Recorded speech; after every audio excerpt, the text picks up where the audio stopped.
وعن ابن عباس رضي الله عنهما قال قال رسول الله صلى الله عليه وعلى آله وسلم: الفجر فجران، فجر يحرم الطعام وتحل فيه الصلاة، وهذا هو الفجر الصادق الذي لا ظلمة بعده.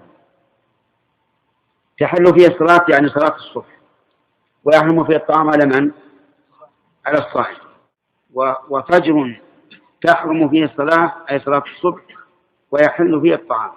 رواه ابن خزيمة والحاكم وصححه. وهذان الفجران يختلفان في الحكم الشرعي ويختلفان في الحكم القدري، يعني حسا وشرعا.